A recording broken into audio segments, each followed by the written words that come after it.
एक छोटे से समुद्री तटीय गांव में, जहां लहरों की गर्जना और नारियल के पेड़ों की सरसराहट हमेशा साथ रहती थी, लोग सादा और मेहनती जीवन जीते थे। गांव के चारों ओर नीला समुद्र, हरे भरे खेत और घने आम के बाग फैले हुए थे। गांव में एक युवक रहता था। नाम था रवि।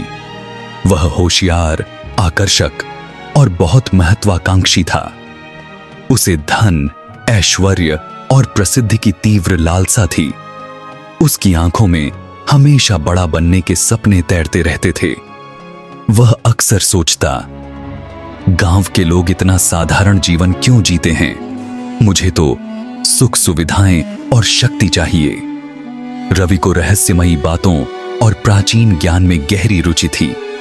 जबकि अन्य लोग मछली पकड़ने या खेतों में काम करते, वह घंटों पुरानी किताबें पढ़ता या समुद्र किनारे रहने वाले सन्यासियों से बातें करता। एक दिन उसने एक बूढ़े सन्यासी से सुना कि अगर कोई साधक समुद्री अप्सरा की साधना पूरी कर ले तो वह जीवन की ही भर वैभव और सुख में जी सकता है। लेकिन यह साधना बेहद जोखिम भरी है। ये शब्द रवि के मन में गूंजते रहे। वह सोचने लगा, अगर मुझे ऐश्वर्य और शक्ति चाहिए तो यही रास्ता है। जो दूसरों को डराता है वही मेरे लिए अवसर है। दिन बीतते गए और रवि की लालसा और गहरी होती गई। आखिरकार उसने फैसला कर लिया कि वह अमावस्या की रात को समुद्री अप्सरा की साधना करेगा। गांव में एक पुराना ज्योतिषी रहता था। रवि उसके पास गया और बोला, बाबा, मुझे समुद्री अप्सरा की साधना बताइए। ज्योतिषी ने गंभीर नजरों से उसकी ओर देखा और कहा, बेटा, यह साधना आसान नहीं है। वह सपनों में अप्सरा जैसी लगती है, लेकिन असल में भयंकर है। उसके साथ सौदा करना मौत को गले लगाने जैसा है। क्या तू तैयार है? रवि ने दृढ़ स्वर में कहा, हां बाबा, मैं हर खतरा उठाने को तैयार हूं। बस आप मुझे विधि बताइए। ज्योतिषी ने गहरी सांस ली और कहा, तो सुन, अमावस्या की रात को तू पुराने खंडहर मंदिर में जाएगा जो समुद्र किनारे है। वहां सफेद कपड़ा बिछाकर नारियल के तेल का दिया जलाना। बिजली या मोमबत्ती का प्रकाश मत करना, सिर्फ शुद्ध तेल का दिया। तुझे 108 बार उसका मंत्र जपना होगा। याद रहे, बीच में डरा या विचलित हुआ तो तेरा सर्वनाश हो जाएगा। रवि ने बाबा को प्रणाम किया और साधना की तैयारी करने लगा। आखिरकार वह रात आ गई जिसका रवि इंतजार कर रहा था। पूरा गांव गहरी नींद में सो रहा था। आकाश में चंद्रमा का नामो निशान नहीं, सिर्फ काली रात और दूर दूर तारे चमक रहे थे। रवि ने ज्योतिषी द्वारा बताई गई सभी सामग्री साथ ली और चुपके से गांव से निकलकर उस खंडहर मंदिर की ओर बढ़ा। रास्ते में समुद्र की लहरों की आवाज और जंगली पशुओं की हलचल थी। पत्तियों की सरसराहट, कहीं दूर उल्लू की बोली और बीच बीच में कीड़ों की आवाज।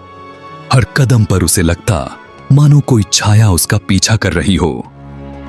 जब वह खंडहर मंदिर पहुंचा तो उसकी सांसें तेज हो गईं। दीवारें जर्जर थीं, जगह जगह समुद्री लताएं चढ़ी हुई थीं। लेकिन सबसे डरावना था वह सन्नाटा, मानो वहां समय रुक गया हो। रवि ने कांपते हाथों से सफेद कपड़ा बिछाया और दिया जलाया। दिए की लौ धीरे धीरे जलने लगी, जिससे मंदिर की दीवारों पर भयानक छायाएं उभर आईं। वह आसन पर बैठा और मंत्र जपने लगा। पहली बार कुछ नहीं हुआ, दूसरी बार भी शांति। लेकिन जैसे जैसे वह जप करता गया, वातावरण बदलने लगा। हवा ठंडी हो गई। मंदिर में एक अजीब सी खुशबू फैलने लगी, मानो किसी फूल ने इत्र छिड़का हो। फिर पायल की झंकार सुनाई दी। रवि का दिल जोर जोर से धड़कने लगा। उसने आंखें बंद रखीं और मंत्र जप जारी रखा। कुछ ही पलों में उसे लगा कि उसके सामने कोई खड़ा है। अप्सरा का पहला दर्शन। धीरे धीरे उसने आंखें खोलीं। उसकी सांस अटक गई। उसके सामने एक स्त्री खड़ी थी, अप्सरा जैसी सुंदर, गोरी चमड़ी, लंबे खुले बाल, नीली साड़ी और होठों पर रहस्यमयी मुस्कान। उसकी आंखों में गहरी चमक थी, मानो सम्मोहन। वह मधुर स्वर में बोली, रवि, तुमने मुझे बुलाया है, अब बताओ क्या चाहते हो? रवि मंत्र जपना भूल गया। वह बस उसे देखता रहा। उसके मन में डर भी था और एक अजीब सी आकर्षण भी। उसने कांपती आवाज में कहा, मुझे धन चाहिए, शक्ति चाहिए और तुम्हारा साथ चाहिए। अप्सरा मुस्कुराई। वह और पास आई। उसकी पायल की झंकार से मंदिर गूंज उठा। अप्सरा ने रवि के और करीब आकर कहा, मैं तुम्हें धन दूंगी, वैभव दूंगी, स्त्रियों का सुख दूंगी, लेकिन बदले में तुम्हें अपनी आत्मा का वचन देना होगा, क्योंकि आत्मा ही सबसे मूल्यवान है। रवि के कानों में ये शब्द हथौड़े की तरह गूंजे। उसके मन में भय और लालसा दोनों टकराने लगे। वह सोचने लगा, आत्मा का वचन, क्या यह संभव है? लेकिन अगर मुझे वैभव मिल जाए तो मैं गांव का सबसे बड़ा व्यक्ति बन जाऊंगा। उसने साहस जुटाकर कहा, अगर मैं आत्मा का वचन दूं तो क्या मुझे सब मिलेगा? अप्सरा की मुस्कान और गहरी हो गई। रवि ने हामी भर दी। अप्सरा ने अपने हाथ बढ़ाए। उसकी हथेलियां ठंडी थीं जैसे बर्फ। जैसे ही उसने रवि के हाथ थामे, एक तेज हवा मंदिर में चली और दिए की लौ कांप गई। रवि ने महसूस किया कि उसके शरीर में बिजली दौड़ रही है। उसके माथे पर पसीना छलक आया। वह बोलना चाहता था, लेकिन आवाज गले में अटक गई। अप्सरा ने मधुर स्वर में कहा, अब पहली परीक्षा। अगर तुम मुझे साधना में स्वीकार करना चाहते हो तो इस दिए की लौ बुझने मत देना। चाहे तूफान आए, चाहे भयावह दृश्य दिखें, तुम्हें आंखें बंद करके मंत्र जपना। अगर डरे तो तुम्हारा अंत हो जाएगा। रवि ने गहरी सांस ली और आंखें बंद कर मंत्र जपना शुरू किया। जैसे ही मंत्र शुरू हुआ, उसके कानों में अजीब आवाजें आने लगीं।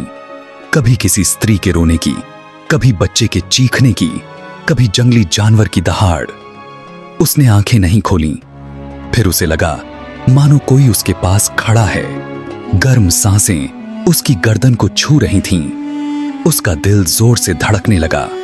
वह मंत्र जपता रहा। अचानक उसे लगा कोई उसे जोर से हिला रहा है। उसके सामने खोपड़ियों वाले चेहरे, खून से सने शव और भूत प्रेत प्रकट हुए।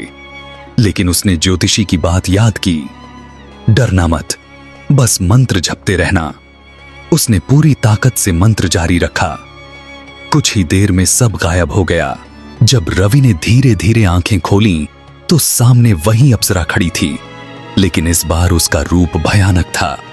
आंखें लाल, होंठों पर खून और चेहरा अजीब चमक से दमक रहा था। वह हंसी, बहुत अच्छा रवि, तुमने पहली परीक्षा पार कर ली। अब तुम मेरे साधक हो। रवि डर से कांप उठा, लेकिन उसके भीतर एक अजीब गर्व भी भर गया। मैंने पहली परीक्षा पार कर ली, अब मुझे सब मिलेगा। अप्सरा धीरे धीरे उसके चारों ओर घूमने लगी। उसकी पायल की झंकार, उसकी खुशबू और आंखों की चमक ने रवि को मोहित कर दिया। वह बोली, अब मैं हर अमावस्या को तुम्हारे पास आऊंगी। तुम्हें साधना करनी होगी। धीरे धीरे मैं तुम्हें धन, स्वास्थ्य और शक्ति दूंगी, लेकिन याद रहे, तुम मुझे धोखा नहीं दे सकते। अगर साधना अधूरी छोड़ दी तो तुम्हारा अंत यहीं होगा। रवि ने सिर झुकाकर हामी भरी। वह जानता था कि अब पीछे लौटने का कोई रास्ता नहीं है। अप्सरा ने अपनी उंगली से उसके माथे को छुआ। अचानक रवि ने महसूस किया कि उसके भीतर एक नई शक्ति आ गई है। उसका भय जैसे गायब हो गया।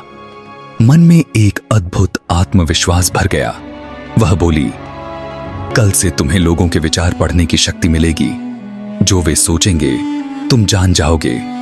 यह मेरी पहली देन है।